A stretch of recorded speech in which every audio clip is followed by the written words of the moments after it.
Welcome to Maybe Movies, the alien-free audio files. This is the audio edition of our YouTube series, where we take characters from different movies and swap them into each other's worlds and see what breaks and what works. If you're wondering where the inflatable alien is, well, Trent's been banned from the podcast version for excessive thought bubbles and sausage talk. For full visuals and chaos, visit us at youtube.com/@Xadrum or grab our books at Xadrum.com. Now, let's swap some movies!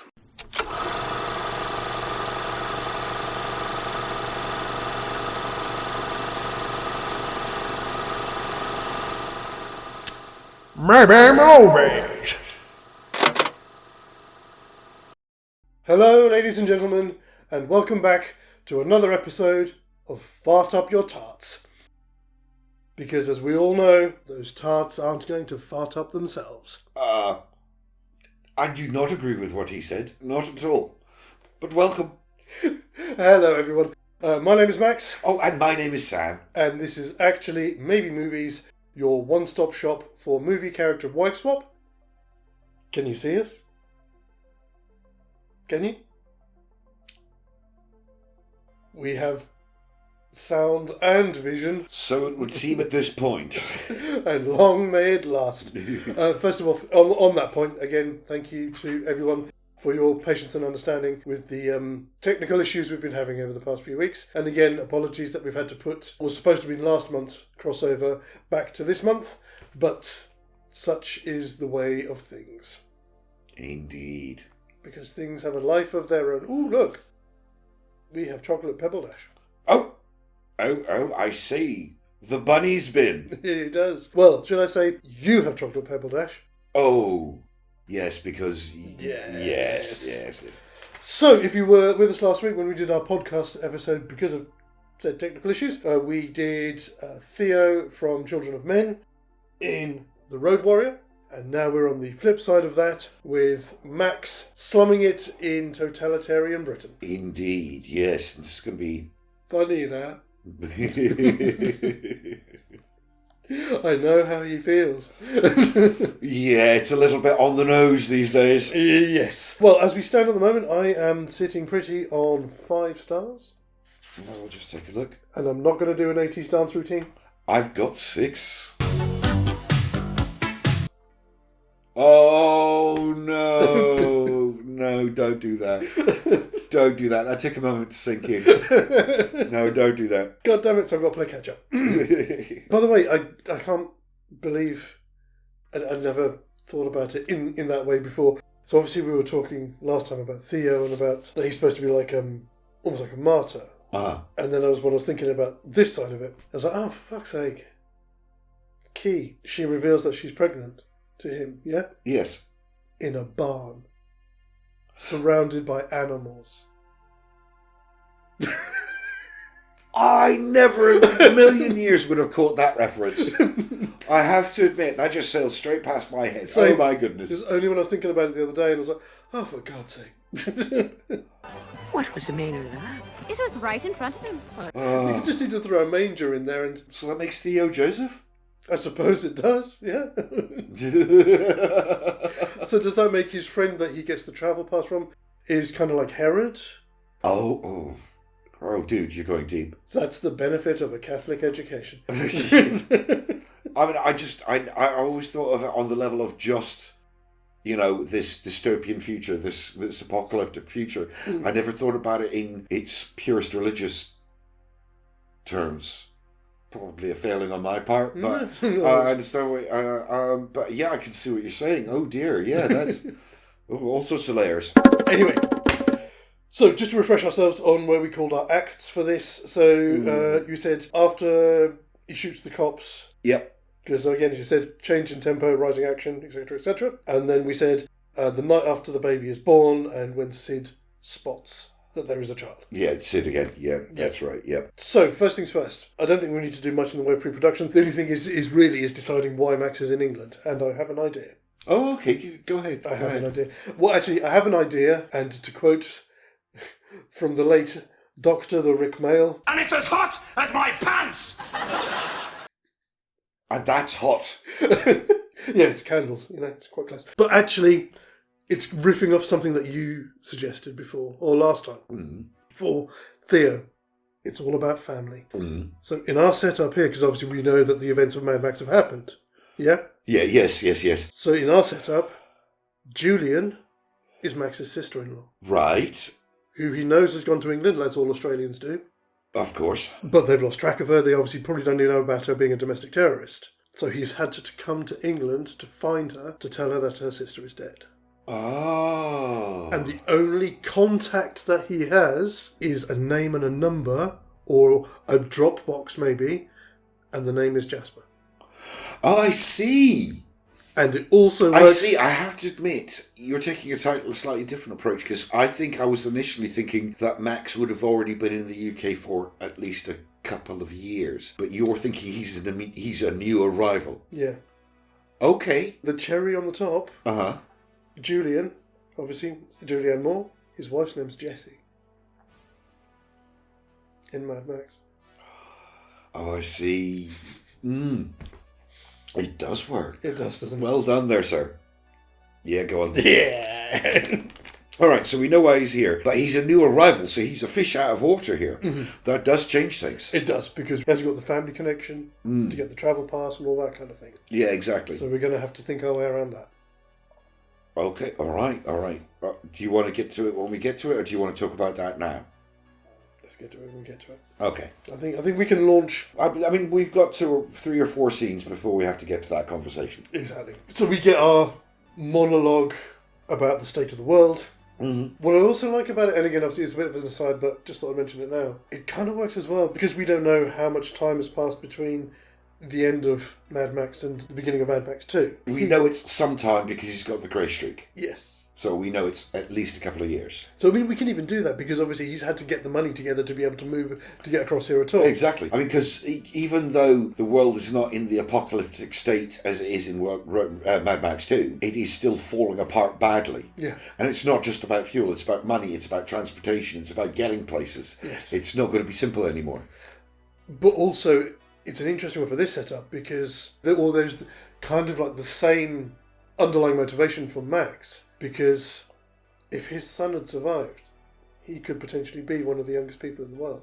Oh yeah, that's a nice... So there is that similarity between the characters. Oh, can we go a step further, just to literally tie it into the first scene, that he would have been the same age as young Diego? Oh, yes. Yes. Yeah, that makes sense. Yeah, just to really layer it in. Yeah. It allows us to maybe even indulge in a couple of little flashbacks to when his son was alive. Yeah, that works. Because Max on his surface is a much more callous person than Theo is, and by giving us that insight into his character, will give people a reason to sympathise with him before... It softens him just a little bit. Without him having to act different at the beginning. Exactly. Yeah. Exactly. Yeah, like it. Love it. So we open up with the Dear the cafe. Diego, yes.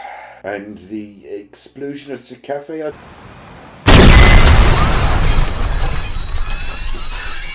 We'll do that as well. We will do that as well, yeah. So that whole first 4 or 5 minutes is just going to kind of go on rails with the addition of a couple of little flashbacks to give us some insight to Max. Exactly. I mean, I think we can do away with the whole stuff with the office and things like that. Yeah, I was thinking he doesn't need to work from home. He's not here on business. So we'll say that because Jasper's living off the grid, there's like either like a Dropbox or something like, they do in movies where you've got like the long stay lockers at the bus station. Yeah. You have to drop a message in there. I like that one better for some reason. Yeah. I think visually it works better. Fantastic. And he's going back to get the answer, which is that Jasper will see him. Yeah, of course. And gives it, like instructions. Coordinates or... Yeah, where to meet, or the train that he ended. There's a train ticket. And scribbled on it is the stop he needs to get off at. Yeah. East Harlem, don't be late. Exactly. Yeah. Exactly. We move straight from there, so we're slightly shorter in this respect. Straight to him taking the train out there, meeting Max. Ooh. No, I think it works out about the same amount of time. The conversation about him working from home and having him visit the train station, open the locker, get the message. Yeah. Kind of about the same amount of time. Yes, but also just realised, I'm wondering... What, you've had a thought, haven't you? Yeah, I might have solved the problem about the travel permit. Right. He's a tourist. Right. So he has more freedom to travel. All right, I will say yes, but because, we should be clever about this. But the UK is technically in lockdown, so how does that work? Is this a because movie? I think it might be. I think I was going to suggest that he has a travel permit that allows him to travel a bit more freely than residents. All right. I don't know if it still counts as a because movie, but he's not a tourist. He's got something like a grief visa. Ooh, okay. Oh, that is a because movie, I think. But I love it, yes. We haven't used one for ages. Yes. It has been a long time since we've used one, hasn't it? We will use that in our because movie. All right, so he's on a grief visa. He has a grief visa that allows him to travel freely around the UK. Yeah. Brilliant. Okay.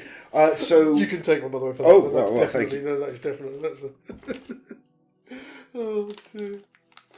And then obviously he's going to meet Jasper, not visit Jasper. I mean, he's going to visit Jasper, yes, but he's going to be meeting him. So I feel like this scene might be a little bit more meaty and a little bit more tense because they don't know each other. These aren't father-son. No. These are two relative strangers. Exactly. How much do we want to allow that Max's police training? Because if he starts whipping out the weed... I mean, obviously he's not here as a cop. He's not serving, but he still has cop mentality. I'm a cop, right? Yeah, but you're not on duty, are you? Well, technically, I'm not on the right continent. Exactly. Yeah. Your authority like is the other. Exactly. We play up a little bit of banter there between them. Yeah, your jurisdiction's half a world away. In which case, does Max toke? Ooh, I don't know. I mean, in some ways, Max seems straight-laced, but that's because he doesn't often get given opportunities on screen to drink or binge or, he doesn't smoke. He has a beer a few times, doesn't he? Does he? I think so. When him and his wife are on holiday. Oh, in the first film. Yes, in of the course, first film he does. I think initially no, but as the evening wears on, he brings out the homebrew. Yeah. He gets to go outside, relax in the countryside, in all its glory. In a green world, which he hasn't seen for years. Yeah, exactly. I was going to make that, I think, actually, every so often, at least once per act, he has to make some reference to the fact that it beats living in a desert. Yeah. Something like that. Absolutely, yeah. And so towards the end of the night, he just takes it off him. Without saying anything. Yeah, nice. Yeah.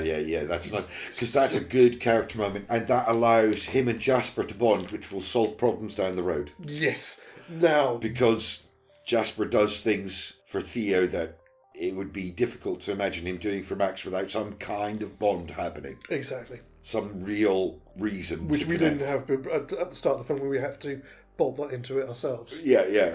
So now this is the other thing that I was going to ask, which I must admit would have been possibly my suggestion for a because movie.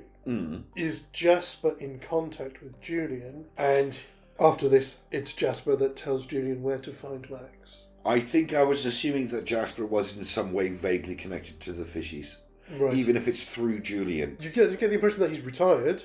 Yeah. But he probably still knows who. But he's such an activist. The way he talks, he is an activist in the context of the Fishies and stuff. He's one of those people, he just doesn't act on it. Maybe he's what's the word? He's like a hub for messages that are going around. So he's no longer. So he's not a guy field running agent around anymore. Yeah, exactly. Because he's got to look after his wife. But he's a safe house, he's a messenger, exactly, he's X, Y, and Z. I think that works very well for us. It's also quite nice as well because it depends on how we play it later down the line, but it almost undermines everything that we've just done. Because there's one version of this where Max gets really fucking pissed off that Jasper sold him down the river by getting him involved in something that he didn't want to be involved in. Yes, he would be angry, but he got to meet Julia. Yes, and Key and everything else. So I think the two kind of cancel each other out. Like, he'll be peeved at first, and then when he sees his sister-in-law, he's like, okay, this is different. Fantastic. Yeah, no, that works. So it does work. I mean, maybe later on we could throw in a line when the next time he meets Jasper, like, you could have just told me. Yeah, exactly. Well, Exactly. So the kidnapping is going to be a bit different. It is. Because Max is a bit handsy. Max is a bit handsy. And the guys that grab him are the incompetent ones that get themselves fucked up, aren't they? Yes. Later on. So I think we should see some of that. Yes.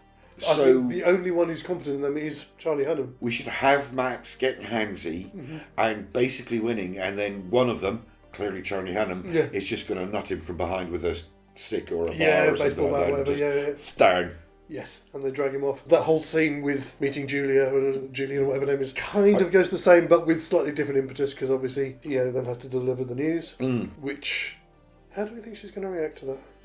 Do we think that her mission is going to override? I don't know. I think we can have our cake and eat it here. I think she should be sad, grief-stricken, whatever the appropriate term is, but then her conviction over her mission, because the reason she's come to them is not because it's her brother-in-law, but because he has the permit. There's the permit, yes, exactly. He has the permit, which is why they want to speak to him. So I think she'll do that, like, oh my God, and we'll have the moment of the grief, and then she'll pull herself together and no, but the mission comes first. Exactly, yeah, that's the thing, yeah. You have to remember, okay, yes, a life is lost, and now they're fighting for a life that has yet to have a chance. Yeah, okay, cool. Again, played right with the right dialogue, that'll be brilliant. I can see that. Right, now the next scene is one that clearly isn't going to happen or isn't going to happen the way it originally was, because that's when he goes to the ministry to get the travel papers. Yes. So how do we want to handle that? Do we just skip it entirely? I think what we do with that is he has a travel permit that allows him to go anywhere, but he still has to let them know where he's intending to go. Okay. So he has to go to like a central station or something, or to a... embassy? An embassy or something like that. Yeah, that and would say, work. I need this and these destinations on my permit. On my visa. Yeah, all right, that works. So we supplant it with that. Instead, we can repurpose those actors into different characters that would fit into that setting. Yeah, absolutely. Yeah. That works. Yeah. Fantastic. I mean, to be honest, those characters, we never see them again. They are only in that scene when he gets the travel permit. Again, because it's been so long since I'd seen it, I couldn't remember whether we see them again, but we don't. Once the journey starts. Even though there's a suggestion that there's a long-standing relationship with the guy who goes to see and everything like that, we never see them again. He's just there and he's there. It's his cousin, isn't it? Yeah, I think so. Yeah. We are on the road. We are on the road. Yeah, so we're on the road and then they get jumped by the savages, shall we say. Oh, right, yes, the ambush. I can't see that going any different because the road is blocked. I mean... The road is blocked and Max doesn't have a weapon. Exactly. There's nothing he can do to change the scenario. The thing that I think would be different about this, they see the car come rolling down on fire down the hill. I think Max will try and gun it and get past it. And you've got everybody else in the car telling him, no, we need to stop. Yeah, because they all know that she's pregnant. He doesn't. Oh, yeah, of course he doesn't know at this point. Oh, no, he doesn't know. No, I forgot Max isn't driving. Chetwe is driving. Chetwe Ejiofor. Yeah. I can never pronounce his name. In that version, Theo was in the back seat. Are we saying in this version, Max insists on driving?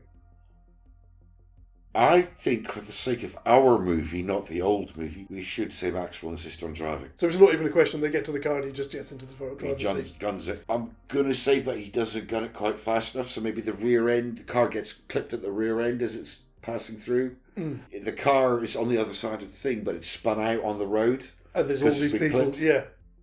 So you still get the scene, but they've got a slightly easier time of getting away. Yes, so he's spun around, so he's facing the wrong way. He can't really reverse because by the time he's kind of put it into gear, there's too many people for him to try and reverse through. So he has to go up the bank and round and then back the way that they come. So they still end up going back the way they came. It's just we get there slightly differently. Are we still losing Jules at this scene? I think so. Yeah, we have to, don't we? I think we have to. Which is a shame, because suddenly Max has no connection in the world. Actually, no, that is kind of like his character's thing. Because he won't have a connection then until he finds out that she's pregnant. So that gap, that 10, 15 minute gap, he's like a man without a purpose. He's like a zombie. And it's also feeding into that, I got your sister killed. Now me coming here. Got you killed. Yeah. So a lot of guilt. Yes. So maybe, I don't know, when they get to the farm... Wait a minute. Hang on a minute. Yeah, because the next bit is... No, I'm getting ahead of us. You're getting ahead because it's the cops next, isn't it? It's the cops, yeah. Now, right, okay, this is going to play differently. He is a cop, his natural instinct is to cooperate. This is when Ejiofor comes through, and so Max is talking his way through the stop. Probably not understand just how bad the situation is in the UK and how screwed he really is being stopped by the police. So it'll probably go on a moment or two longer. But then once it becomes obvious that he's not going to be able to talk their way out of it, Ejiofor pulls the gun and shoots them. If you want to string it out that little bit longer, I think he pulls out the gun, he shoots one of them. No, it's not. It's going to be too quick. He has to shoot them both. I was going to suggest that there's almost like a back and forth between him and Max, and he's like, he's not going to care where you're from. He doesn't care what police force you answer to. Now that he's just shot one of the other guys, he's just shot one of the cops, they're going to have to shoot the other one. No. Okay, I play it like this. So you get the bit that you've just said, yeah? Yeah. Chetway pulls the gun, shoots one of the cops, dead. Mm-hmm. Sure, he shoots both of them, kills one of them, wounds the other one because Max tries to grab the gun off him after the first shot. Right, yeah. So injures one of them. One of them's down, bleeding out. Yep. They then have an argument between themselves, to which Chetway has to say to him, look... They don't care who you are, where you're from. Yeah, where you're from. We either kill them both and get out of here alive and get away, or I'll leave you here and you can take your chances with them. That's even better. Because like I said, he's a man without a purpose, and then he's having his existence challenged, as a cop, and having that do or die ultimatum might be enough to snap him into action. Yeah. Yeah, I agree. Take one. Yay! Take one. That's a good one. That's a good resolution. But that brings us to the end of our first act. It certainly does. Whew. So we have shot some cops. Right, okay, so moving swiftly on to the second act. We are at the farm, isn't it, the next bit? Not quite. We have to have a little funeral. Yeah. For Jules, and then onto the farm. Yes, as you quite rightly said last time, Max is that kind of eternal hero, if you like. So stoicism comes with the territory, doesn't it? Yeah, it does. Yeah, absolutely. Jules he's just his sister-in-law. He's already faced his grief in Mad Max. When his wife died and his child died. So he's faced that. This is a pain, but it's not the same. And so, like you say, his stoicism is just he'll want to do the right thing, but he's not gonna break down about it. No. So we then move to the farm. Yes. And the reveal of the Bab.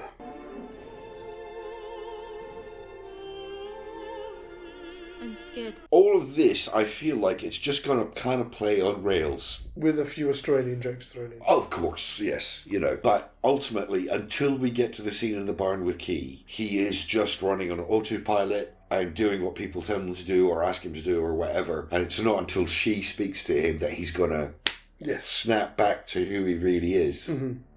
And that's when things are going to change. So these first couple of scenes are just going to play on a rail, aren't they? Yeah. Yeah, absolutely. How do you think he reacts to Key's pregnancy? I mean, they're stoic, but then again, there's also... I don't know. Because obviously, in the original Children of Men, Theo's reaction isn't overblown. He's shocked. He's shocked. Yeah. Please help me. But he's not falling to his knees, kind of praise Lord kind of stuff. I suppose at this point both of the characters are a similar level of stoicism. If we allow for Max being a little bit more pessimistic, because I get the impression, even with how we've arranged the chronology of these, the death of Max's son is more recent than the death of Theo. I was about to say that, and I thought I was going to contradict myself if I said that. No, I don't think so. I think I would agree. And maybe there's a bit more... Yes, because Theo's baby died when he was a baby. Yeah. Whereas it was... Yeah, because he just couldn't survive because of the bad air and all that kind of thing. Yeah. Whereas Max has obviously survived a bit longer. So maybe there's a degree of, not so much apathy, but it's almost that pessimism that, oh great, another child that's ultimately going to die. But I don't know whether that takes away from the magic of the moment to the reveal that there is still at least one woman in the world capable of having children. Yeah, I think... As much as he's a stoic, he still has that emotional connection. The way he treats his dog, the way he treats the feral kid, things like that. True. So I think maybe it will have a more profound effect on him. It will have more of a profound effect on him, but what might also have a more profound effect on him is whether or not he believes that he can be the one to protect them after his wife, after Julian. Or should I say after his wife and son, after Julian. Does he think he's the one to get them where they need to be?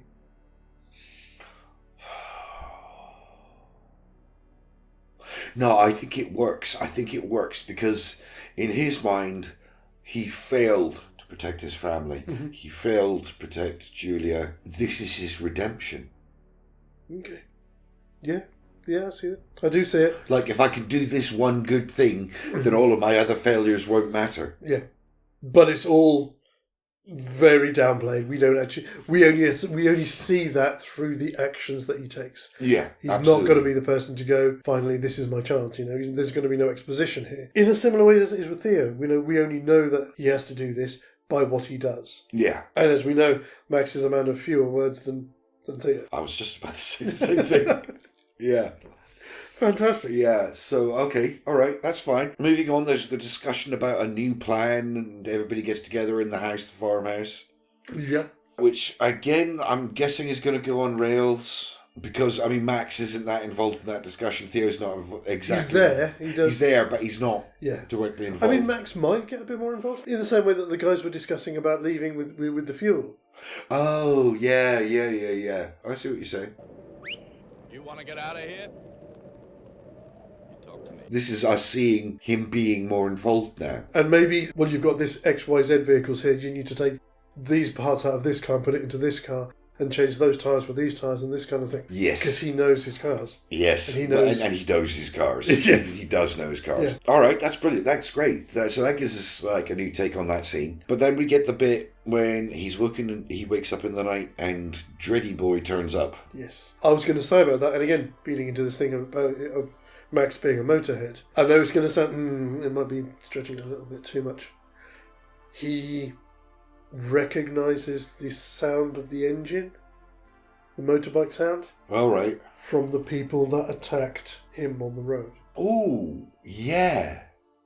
And that's what gets him to go down and investigate. So instead of him just waking up randomly in the night, it's very much a case of him being woken by the motorcycle and recognising Yeah.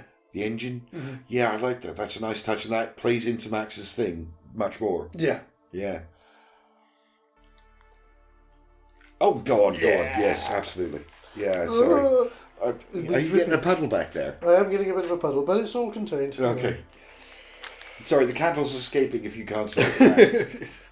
We can build Charlie Hunnam up as a bit more of an antagonist in this. Yes, so Dreddy Guys... It's Charlie Hunnam. Charlie Hunnam, yeah. Which I just never... I didn't. Never it's recognised. only because I spotted his name in the credits. Yeah. Yeah, right. We need to get them out of the house. But, I think this is going to kind of run on rails because especially with Max being so au fait with vehicles, he's going to know all of the right bits to rip out. Yes, exactly. He's going to completely immobilise them. Mm-hmm. I think that's the difference because they did still have a couple of vehicles, didn't they? But we're saying in this one, they have no vehicle. They have no vehicles. They're on foot behind him. Or the only vehicle that they have is the motorbike. Yeah, because he never got to get close enough to it. Yeah. Fantastic. Yeah. And it may not be complete, but he's got a vehicle that's a bit more souped up than the one that Theo has. Yes, because he just spent... Yeah, exactly. Yeah, that works. That explains some stuff. Yeah, it works, yeah. So he's got the V8, he's got the... Yeah. The nice tyres, he's got all of the stuff, yeah. So bundles Key and Miriam into the car, pushes it out similar to that, and then off we go. Oh no, that's earlier, isn't it? It's earlier on the motorbike where the guy gets killed. Because there's Charlie Hunnam and there's another guy on the back of the bike, isn't there? Yes, there is, yes. And it's the guy on the back of the bike who gets killed, isn't he? I think so, yeah. Or gets severely injured and he has to take him to a hospital. That's right, yes, that's right. Yes, of course, yeah, that's the one. Which is kind of curious, isn't it? It's a bit like Wes in his twink.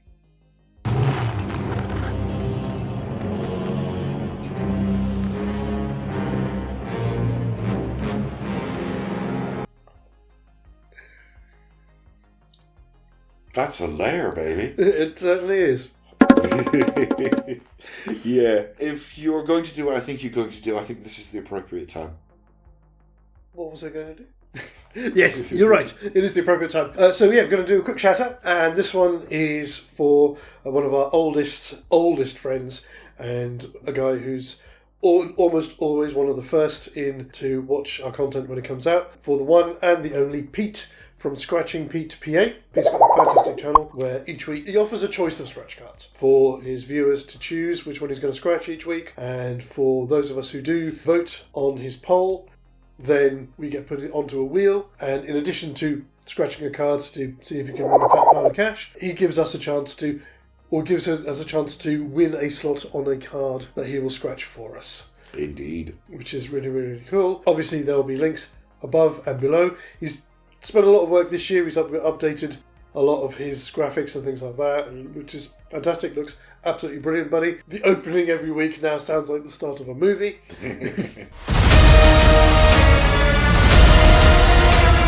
Do, as always, keep up the great work, and more importantly, thank you for your support, and do go and check out his channel. Links above and below. As always, thank you. So we are on the road. They get to... Oh no, that's later, isn't it? They go to Jasper's, don't they? They're running away. For some reason, they have to jumpstart, although I feel like we won't have to have the jumpstart because he's souped up in the car. Yeah. And then they're off to Jasper's. That's the next stop. How do we feel that Jasper's going to feel about the fact that Julian is dead? Because obviously we've upped their relationship in this and lowered the relationship between him and the protagonist, Max. I reckon he'll be grief-stricken. But do you think he's going to blame Max?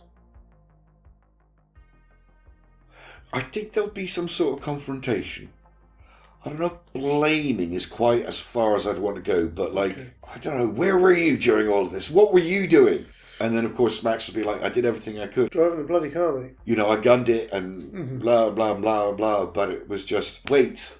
And then I found out that Nigel, is it Nigel? Yes. Had Julianne killed. Yeah. Yes. Yes! Yeah, we can play... Yes, absolutely. Yeah, that's the decider. Because he knows that, doesn't he? Yeah. So that's the decider. Fantastic. But there would be some sort of... Yeah. Some sort of confrontation. And then they sit down and eat and... So we won't get the monologue of their past in this. But I think in this instead, maybe we'll get him reminiscing a bit about what Julian did. Is that exactly where you're going to go? Yeah. I think that's the way to bridge the gap. Yeah. The rest of it's kind of going to go on rails. You know, there'll be the discussions, I'm alive, and then, you've got to break into prison, that's what you've got to do. Jasper's little speech about faith and chance. Mm-hmm. And then the bad guys turn up. Yes. Is this going to happen differently? They're outnumbered. Mm-hmm. He still doesn't have a gun, does he? He still doesn't have a weapon. At least he's not in flip-flops. This is true. This is true. But no, he doesn't have a weapon. Oh, for God's sake. He's in flip-flops. Sandals. What do they wear? In ye olde Jesus times. They all wore sandals.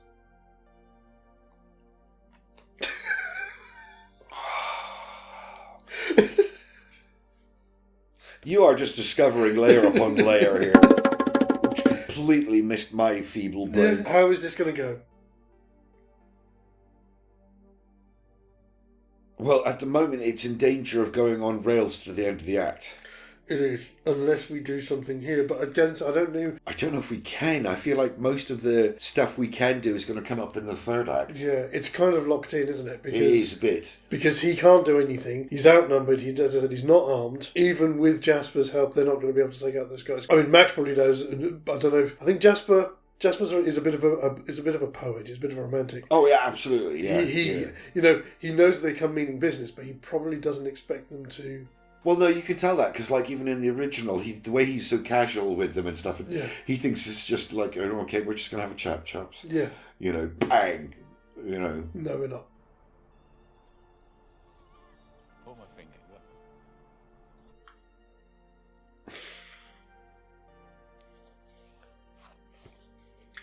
I want to say... You want to do something, but you don't know I want what. to do something, but I don't know what. And I don't know what anything that we can do that isn't going to throw us wildly off track. Because the only other thing that you could possibly do is, after they've killed Jasper, he does something from where they're watching up on the hill. But then that's going to expose their position, and then we're back to square one, they're back into a chase again. We've got the souped-up car, maybe we could use it. Yeah. Because we've got the souped-up car, I don't think we'll break our narrative with it. But what's he going to do? He's got no gun. Because he's on a slope looking down at the house, isn't he? How about this? If there's some kind of gas container or something around the back one side of the house, so he goes to the car, gets an oil drum full of fuel, turns it into a Molotov, and throws it. So it blows up the house. Oh, screw it. This isn't just Children of Men anymore. part of my brain was going, that's a bit over the top for Children of Men. No, we're talking about Max and Children of Men. So, you know what? I think go for it. Have one. Yeah. Have one. And that will result in a chase. Yeah. So we get to have our V8 engine really put through its paces. Absolutely, yeah, because we're going to be losing it soon, unfortunately. Yeah. But yeah, and that also takes out some of the fishes as well. Yes, it does take out a few of them, and which it helps, would be satisfying at this point. And it helps that kind of feud there between him and Charlie Hunnam as an antagonist. Yeah, I like it. Yeah. So we get a chase, which ultimately, though, he will get away from them. Yes, ultimately he will. And then I do believe the rest of the act is going to run on rails. Again, if we want to increase threat, we can say Miriam gets winged. Well, Miriam gets taken out almost as soon as they get to the... But that's Act 3. Oh, no, that's this act, isn't it? It's Act 3. No, it's Act 2. It's Act 2. It is Act 2, yes. They get taken into the camp. Yes, because the baby has... because the rest of it, yes. Because she causes trouble when they're paying too much attention to Key. That's right. Yes, because we get to the school next, and that's when they meet Sid, and it snowballs from there. Yeah, exactly. Show us that Fuji face. Sad face. That's really kind of Act 2. It is. I can't see anything else. No? That's good. Xadrum is more than just curious content on YouTube. We're also a small publishing house with books covering a range of genres from 1940s pulp adventure to children's novels and even a touch of the macabre for those who like their literature on the dark side. Our titles are available in both paperback and ebook formats. Ebooks are available on Amazon, but physical copies can only be bought exclusively through our website at xadrum.com. Jeff's got enough cash as it is, so why not help us little guys grow and thrive? Links can be found in our banner and in the description to all of our videos, and we look forward to helping you indulge your itch for escapism. So we have a baby. We have a baby. And it's time to escape when shit starts kicking off. Just the shit's gonna hit the fan. At the moment, it's mostly just people kicking off in the camp. Well, let's deal with Sid first. Oh, right, yeah, let's deal with Sid. Yes, of course. Because he doesn't take it too well. No, he doesn't. I think here we can allow ourselves to have a full-on fight. A brawl. A brawl between him and Max. Yeah, absolutely. Ultimately, Max will ultimately win and take his gun. Good. To be honest, I knew he was going to have a gun by the end of this act. Yeah, he has to. Yeah, absolutely. Yeah, I have to admit, you brought it in a little earlier than I was expecting to, but that's good. That's good. That's fine. That makes it work. Cool. And also because it means that we can allow ourselves, I think as you said last time, most of the stuff that we're going to change is going to be in this act. Yes, it is. It means we can go a bit more action movie. Yes, we can. I mean, to be honest, the majority of the action in the film happens in this act. It's kind of continuous from this point onwards. Yes. But it's that kind of chaotic, nobody's in charge kind of, whereas we want to bring someone a bit more structured into it and bring some retribution. Yes. Bring some righteous retribution into the situation. So at this point, we've still got Magda, haven't we, as well? Yeah, we've still got Magda, yes. Oh no, Marika. Marika, excuse me. I don't know. Yes, and she's taking them to meet the Russians who have a boat. Why should I let a stupid cockle like you aboard me boat? And that's when everything kicks off, because just as they were going to meet the Russians, that's when the fishies turn up. Yes. And the gunfight starts in earnest. So I think we're not... Yeah, I don't think we're going to get them captured by the fishies. I think we're going to get like a running battle. Yes and no. I'm thinking, just for a little bit of righteous retribution, is that what we have is a big old confrontation between Charlie Hunnam and Max. Okay. And during that... Everything else kicks off. Everything else kicks off and Key gets taken away. So he has to chase after them. It's still a running battle. Okay. So this is before he gets to the Russians or after? This is after he gets to the Russians. Oh, of course it is. Yes, yes. Sorry, I got confused. Yes. Yeah, they go to the Russians first, and it's when the Russians are trying to get them to... The boat. To the boat, that's right. That's when everything kicks off. Yes, like it. Okay, cool. Thank you. Max needs to pay back the dude who killed Jules. Oh, definitely. That could be a nice little set piece there between the two of them. Yeah, exactly. We could have a proper drag-out, bare-knuckle, beat-you-to-death fight, you know. Definitely. Yeah, and if we want, because, as movies tend to do, the whole fight goes on, they end up somehow on the roof of a building and he picks him and throws him off. So you get the villain's literal fall from grace. Yeah, why not? Yeah. Why not, since we're here? And there's lots of lovely, huge bits of broken building with, like, RSJs and stuff sticking out of the masonry for him to land on. Yeah, of course, yeah. Something nice and gruesome for him to finish on, yeah. Fantastic. But then he has to go and try and find the key. Yes. Which takes us into this bit with Nigel and trying to catch up with him. Yeah. So I'm assuming then, in this version of it, same as we did with the last one, his fate at the end of the film is not the fate that was Theo's. No, I don't. I think, especially because he's armed now and he's trained. You know, I mean, I don't know what Theo was originally. I can't remember. But he's not a policeman. A policeman knows how to clear a building. Yeah. He knows how to cover his corners, keep cover, and how to, line up his shots and all that stuff. I don't think he's going to lose his fight. I mean, he'll probably run out of ammo at some point, but he'll probably have to take a gun off someone at some point. I mean, he'll probably just upgrade his weapons as he goes through the building. Because some of them have assault rifles, don't they? They do, yes. So, yeah. Oh, that'd be quite cool. That'd be good to see him, give him his due. One-man army clearing the building. And and it's that classic, like how they do in police training where they have to do the gun range and the bits flip up, you know, and sometimes it's an innocent bystander, and sometimes it's a bad guy, and he's got to pick between the refugees and the fishies. I was going to say, if we want to throw in a thing from Mad Max, when he has the fight with Charlie Hunnam, because obviously Max has got that leg wound, hasn't he? Oh yes, he does, doesn't he? Yes. Yeah. I forgot about that, yes. So maybe we can have Charlie Hunnam exploit that, gets an elbow on his leg, so that problem reoccurs to slow him down. So we've got a really badly limping Max going through the building, taking them out one at a time. Yeah, I like that. I think that's great. It creates a different dynamic, even though the story's going in the same direction the whole time, because we've got Max and not Theo. Yeah. And I think that works. But it also allows us to not make him too OP, because he has, he's got a wound. He is trying to do all of this with this wound. Yeah. So it still keeps it that a little bit more grounded, like Children of Men. Our next question is, because obviously in the film it was random gunfire, does Max take out Nigel? Yes, I think so. He knows how dogged Nigel is, and he knows that if he do... By the way, I'm not sure it's Nigel, it might be Luke. There's Luke and Nigel, I can't remember. One of them was the guy from the Ministry, and one of them was Chitwell Ejiofor. I can't remember which one's which. I can't remember. Sorry. I'm sure somebody will. Let's just call him Nigel for now. Yes. But he's the one who's actually got Kia. Yes. When he finally gets there. Yeah, by this point in the film, he knows how dogged Nigel is. Yeah. He's not going to let this go. Regardless. Yeah. Doesn't matter how many of his men he takes out, he's the one he has to stop. Even though he knows he has to protect Key, the best way to protect her is to make sure that Nigel can't follow them. Yeah.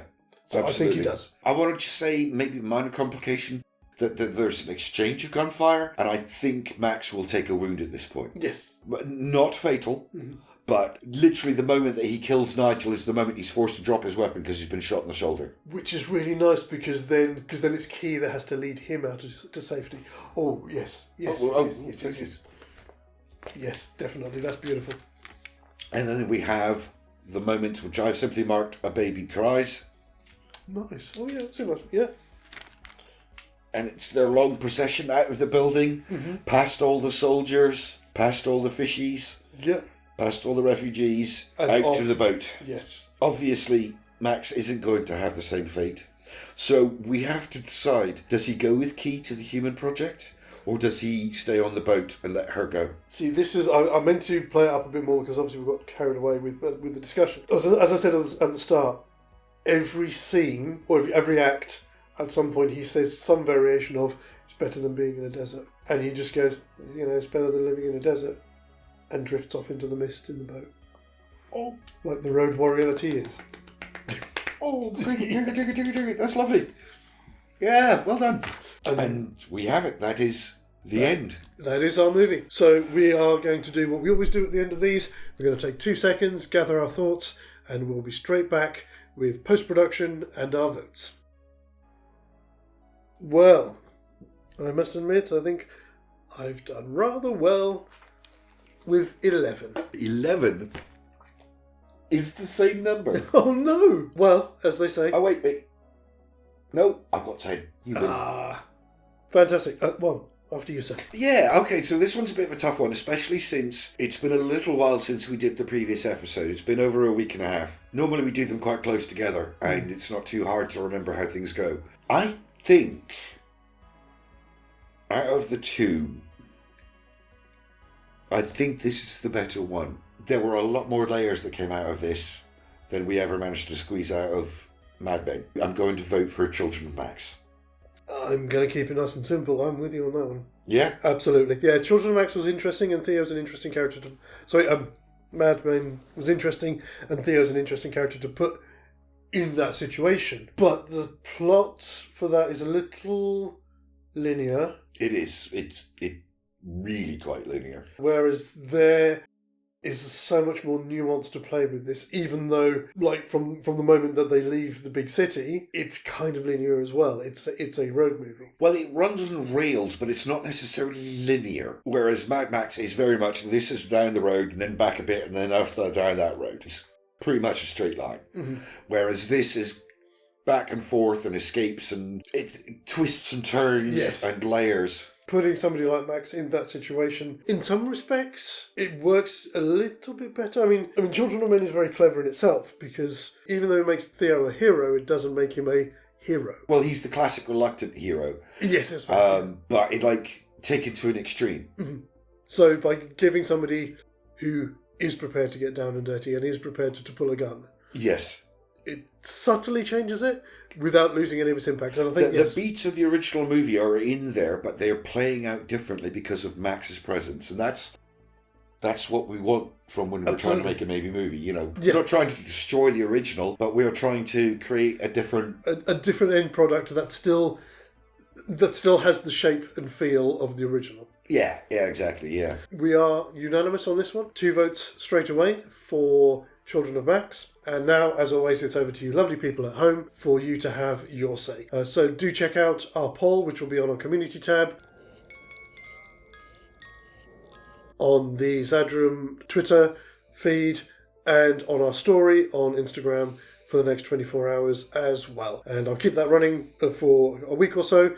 And in May, on what will now be a mashup, we will announce whether we have a winner or not. And as always, we'll be back with something else next week. Until then, please look after yourselves, look after one another, and take care. As always, guys, TTFN. Ba ba ba ba ba ba ba ba ba ba ba ba ba ba.